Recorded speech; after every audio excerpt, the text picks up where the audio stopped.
Welcome back to the Mid-Year Mitch YouTube channel. Today I'm installing the rear suspension on the Misfit Split, so be sure to stick around. So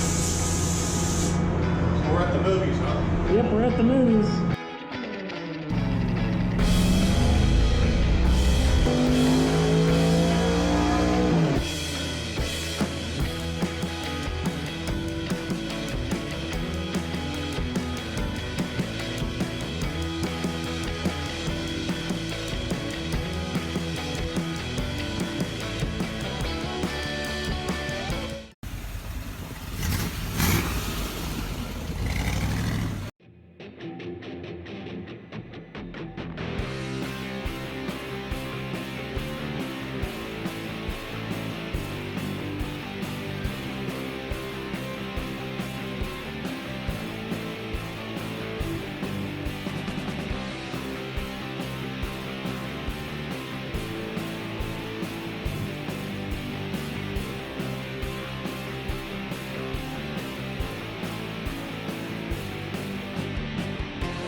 And the original ones have rubber bushings, and they're probably forged. And the replacement ones I have are a steel tube with joints on either end. They have polyurethane bushings in them, and they're like tie rods, so you can rotate the shaft in the middle and make them longer or shorter.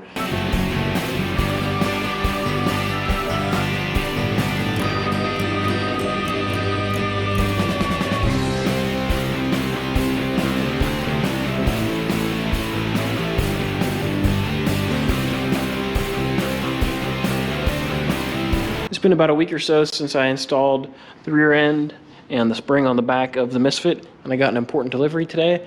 I have my trailing arms from Global West. Hands down, these are the best trailing arms on the market, made out of tube steel, really nice construction, and everything's just rigid, it's simple. The original ones had a tendency to rust out, so this tube design will prevent that. They also move the e-brake cable to the inside, which is what really gives you a lot of the wheel clearance. But the really cool thing is in the front here, is this spherical bearing in the front, which I don't know if I'll be able to turn this with one hand. There you go.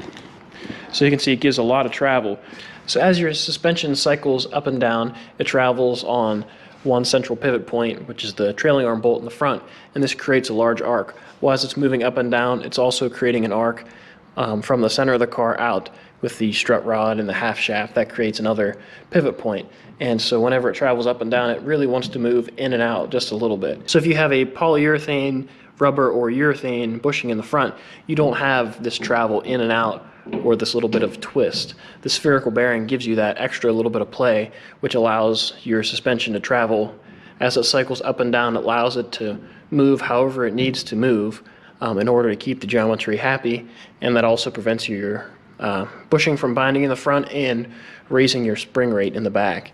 So if your spring rate gets raised, like if it fully binds in the front whenever you're entering a corner and your spring rate goes to infinite, you can break loose in the back. So this will allow you under high performance driving to have more control of the car, and they look really cool.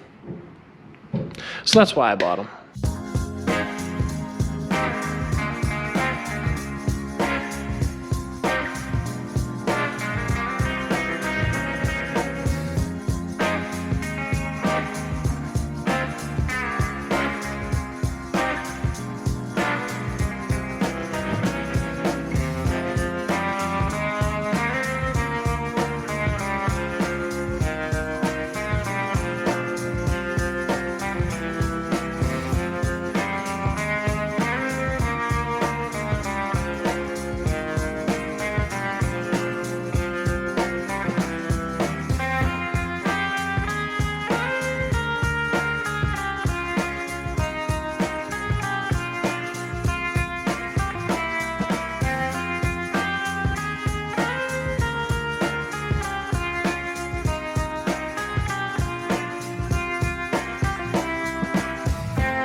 I wasn't happy with the way the ratchet strap was on first.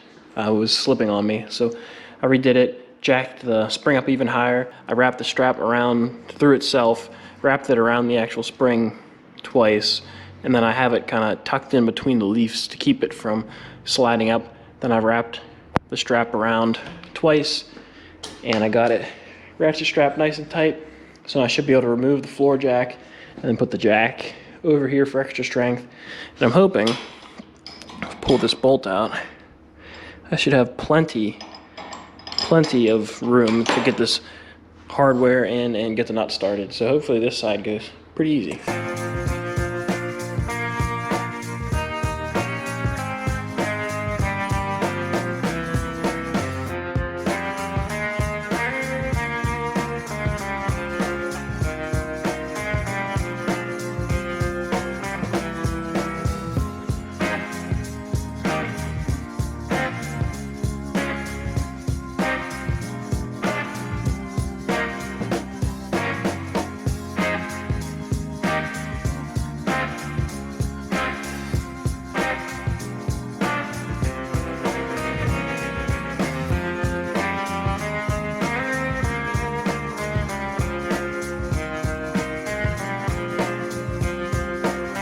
So just finished buttoning up the brakes. I got the e-brake cables on, the rear springs on, everything is pretty much dialed in.